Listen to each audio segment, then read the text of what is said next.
introduce the people who are with us today. From my far right, Robert Mujica, Budget Director of the State of New York. To my immediate right, Melissa DeRosa, Secretary to the Governor. To my left, we're joined today by Jan Oliver, who's the President of the MTA Construction and Development Corporation. Thank all of you, smiling faces, for being here today. Today is day 100, and it is a day that New York City begins to reopen. And it's a day that I am so glad to see finally come. Day 100. Day 100 since we had the first case in New York, first coronavirus case. That's when we started counting. Day 100. When we first started, all the experts, I talked to all the global experts, people who had studied this all across the world, and I said, what's going to happen? Where are we going to go? Nobody knew. Nobody knew if you could control the spread of the virus. Nobody knew how fast you could control the spread of the virus. And they all said the same thing. Well, it's going to depend on what people do. It's going to depend on what people do. It's going to depend on whether or not people take it seriously, people accept the warnings, people understand the virus, they understand how serious it is. And I am just so proud of how New Yorkers have responded. Look, I can say this. I'm a born and bred New Yorker all my life.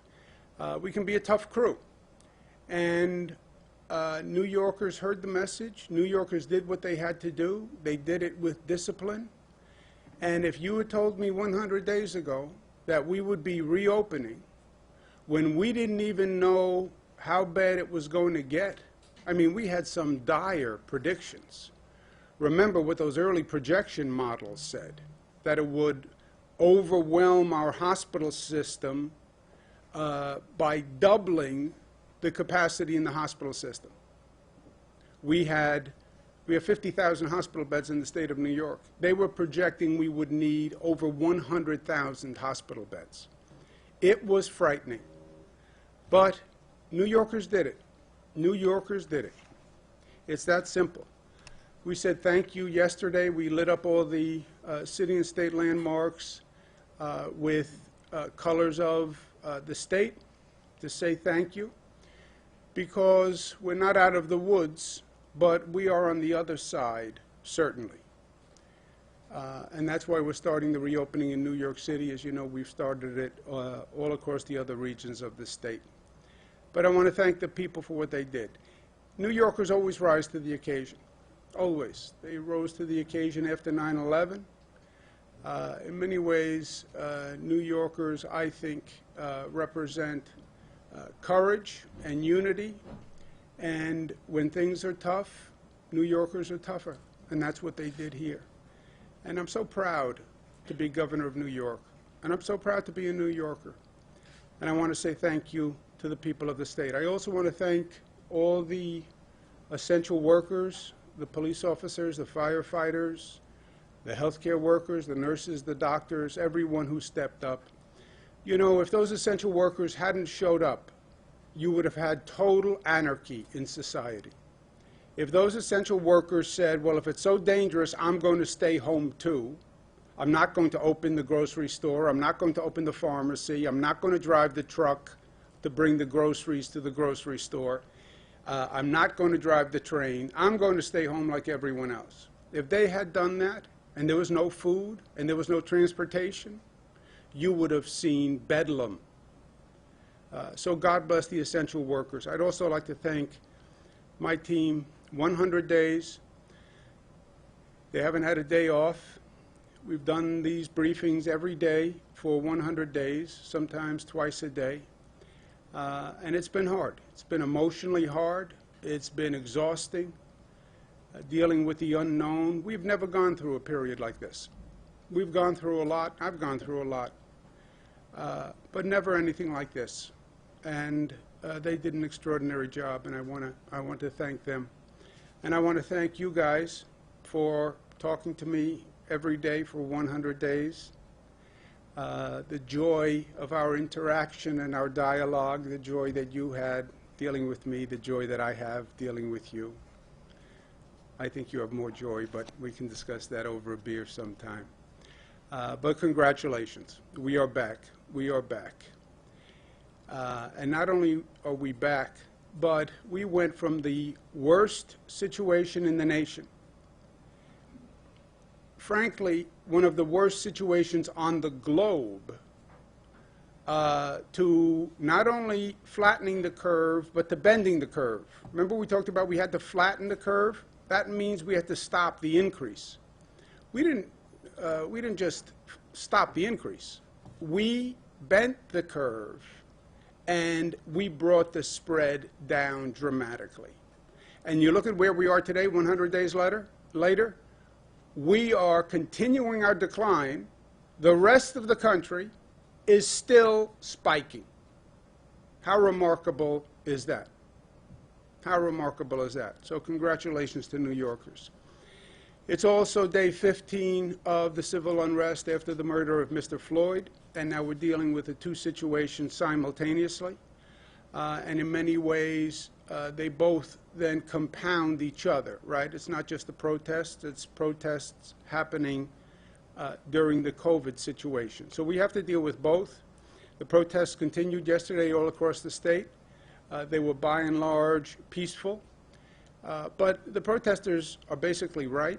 It's not just a New York State phenomenon or an American phenomenon. It's happening all across the globe. I mean, it is amazing. I was watching this morning protests in Rome, protests in Spain. It's all across the globe. And people are saying enough is enough. And it is enough. It is enough, because it's been the same point over and over and over again. Bring reforms to the criminal justice system. Bring reforms to policing. We've seen the same situation happen 20, 30, 40 times. How many times do you have to see the same situation before you act? And we're going to act in the state of New York. Transparency of disciplinary records for police officers, what they call a repeal of 50A, which, by the way, what 50A says is the records of police officers will no longer be exempt from disclosure. So the records of police officers will be like every other public employee, right? They'll be like teachers, they'll be like CSEA employees or DC 37 employees in New York City. Their records will be available. And if people made complaints about them, they will be in the record and they will be released. Ban chokeholds. We went through it with Eric Garner. I mean, how many times? But passed a law that says that. The Attorney General, Special Prosecutor, 5 years ago, I did an executive order that said the Attorney General should investigate cases where police kill an unarmed person. Why? Because a local district attorney, and I have tremendous respect for the district attorneys. I was an assistant district attorney in Manhattan, but a district attorney works with that police force day in and day out. How do you expect the public to think that the local district attorney, as an arbiter, is going to be unbiased? Attorney General, statewide elected official, who can do the investigation of police misconduct and give the people of the state confidence that it's a fair investigation. And a banning of false race-based 9/11 reports. We worked with the legislature over the weekend. I think we have an agreement on the bills that are going to be introduced. If they pass the bills that we've discussed, I will sign the bills, and I will sign them as soon as they're passed. I want to thank both of them for their leadership. This is a difficult time. People are angry.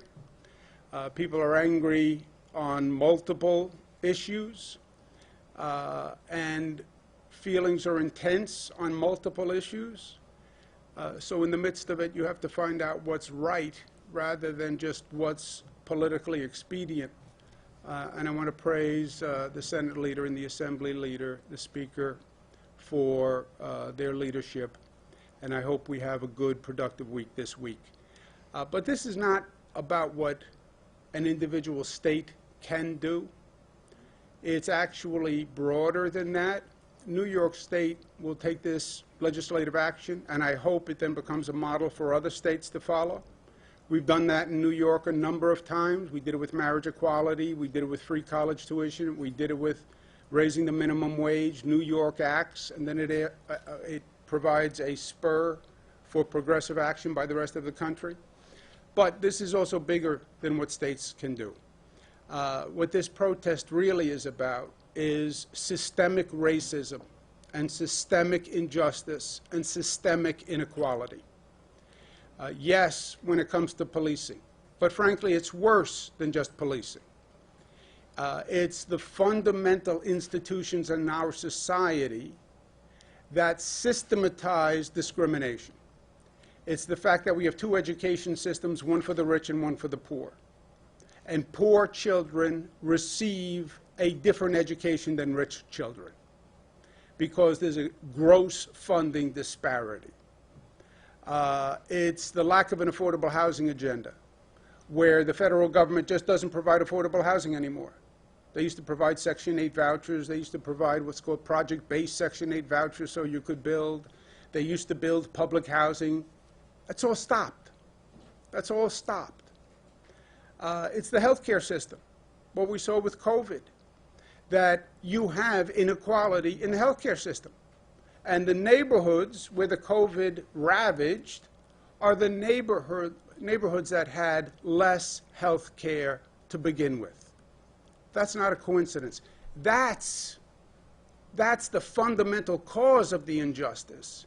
And that's what we should be addressing along with policing issues. And there is a moment to do this. There's a global moment. There's certainly a national moment for that change. Carpe diem, carpe momentum. Seize the moment. There's a moment. Change comes in a moment. When did we pass gun safety? Right after Sandy Hook. Why? Because people said enough is enough. People are saying enough is enough again. Seize the moment and end the systemic injustice, inequality. Education, health care, housing, policing, criminal justice. Reopening of New York City, we did it all based on data and facts. There was no political ideology at work here. We're talking about a virus. The virus doesn't do Democrat, Republican, doesn't do liberal, conservative. It's based on facts, and we have followed the facts. You look at where we are now with our testing results.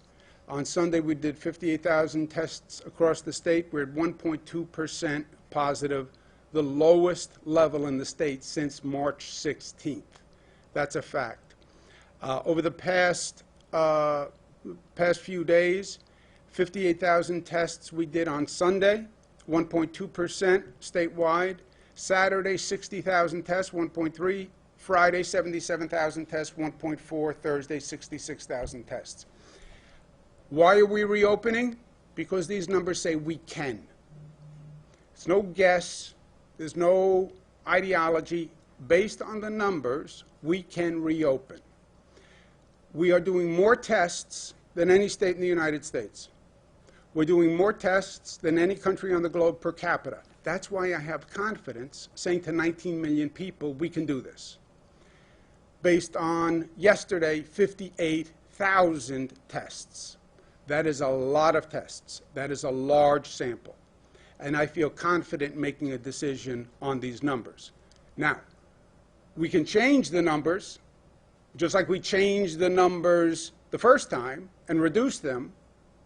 New Yorkers get sloppy, you can see those numbers go back up because they're purely a function of behavior.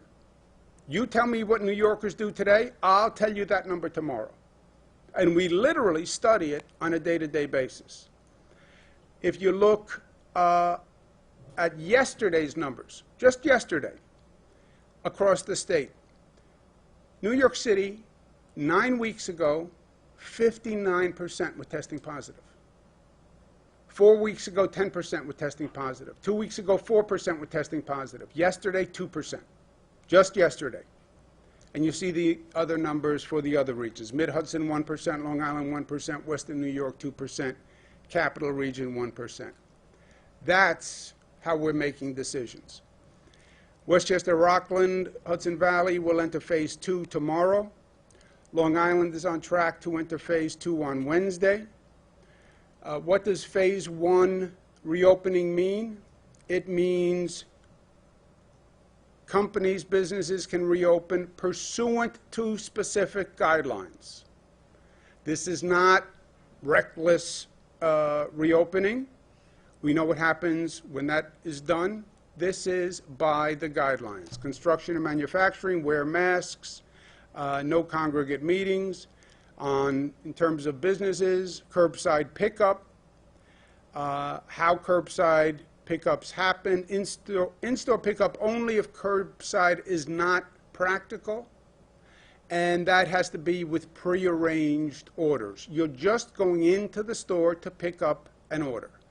That's because you can't do curbside. That's all that is. Curbside, obviously, in New York City is a different phenomenon than curbside in other markets with less traffic. But that's what store shopping is. These guidelines work. They have been enacted in every other region in the state. Those other regions have entered phase 1, followed these guidelines, and there has been no spike. We know that it works if it's followed. So the same guidelines apply to New York City. And if we follow those guidelines in New York City, there should not be a spike, just like there hasn't been a spike across the rest of the state. We're also going to keep a special eye on New York City to see what happens. We'll do 35,000 tests per day in New York City. Take a snapshot every day. If you see any increase in the infection rate, then react immediately. And 35,000 tests per day is a healthy snapshot, a healthy sample, and then watch it literally every day and calibrate what you're doing. Again, I'm asking all the protesters to please get tests. That is a new question that has been dropped into the mix. We had all these at-home measures, and then we had thousands of people show up for protests. Did that affect the spread of the virus? We don't know. We don't know. So I'm asking the protesters, please go get a test. It's free, it's available, but there is a chance that you were in proximity to people. Again, we've gone through this, what they call a super spreader. One person in a crowd of 100 people can infect dozens. We've seen it. So please, we have 15 testing sites in the New York City area that are prioritized just for protesters. We're also focusing on the hotspot neighborhoods in New York. These are zip codes where we know there's a much higher infection rate than other parts of the city, and it's dramatically high. Overall, the infection rate in New York City is about 19%. Some of these communities are over 50%. So we're targeting these hot spots, more testing, more treatment in these hot spots, and more awareness. We're also setting up additional testing. Thank you very much, Northwell Health and Somos Community Care. More testing sites in those zip code areas for people in those zip codes to get tested. So 240 testing sites alone in New York City. So you can get a test. It doesn't cost anything, and there are 240 sites available, so there's no reason not to do it. There's a website where you can go to the website, punch in your address, find the availability, call, and set it up. I'm asking the protesters to get tested and take as a precaution, act as if you have been exposed, and you may want to tell people that who you're interacting with. Stay away from people who are in a vulnerable population until you take a test and you know that you're not infected. People in those zip codes where you have that high infection rate, get tested. Get tested. And that's all on that website. Also, as we're working through this, we're going to extend the deadline for filing property taxes, tax abatements by 90 days to give small businesses some assistance. We're going to restart elective surgery and ambulatory care in New York City. The MTA is reopening. Roma Torre asked me on an interview, how do you know the subway is going to be safe on reopening day? I said, because if it wasn't safe, I wouldn't ask anyone to go on the subway. I make these decisions, and for me it's very simple. I just assume I'm making the decision for myself and for my children. And I said to Roma, if the subway isn't safe for me, then I wouldn't ask anyone else to go on the subway. And today I took a ride on the 7 train. The MTA has done phenomenal work. You know, I'm old enough to remember the bad old days in New York City. And when we would talk about how dirty the cars were and the garbage that was in the subway cars and the stench, frankly, that was in the subway cars. The subway cars are cleaner than they have ever been in my lifetime. I mean, they had to disinfect the subway cars. Just think about it. I mean, it's almost a bizarre task, right? We're going to disinfect a subway car. So many years, they couldn't figure out how to get the newspapers and the coffee cups out of a subway car. Now they're disinfecting. And they are disinfecting the cars and the stations. They've done 30,000 station cleaning disinfection, 500,000 subway car cleaning disinfections. They've applied antimicrobial treatment to the surfaces in the subway cars and the stations. They're using UV light technology to clean facilities. So they are doing everything they can. We are giving them an additional 1 million masks and 25,000 gallons of hand sanitizer that we make in the state, 500,000 2-ounce bottles. I think after the ride on the subway, I have about 10 2-ounce bottles that I collected. Masks are mandatory when you are riding public transportation, subway, bus, you're in a station. Stay 6 feet away when possible. Use the hand sanitizer. Use the hand sanitizer and observe the guidance that is on the trains, etc. The MTA is also launching the It's Up to Us New York campaign.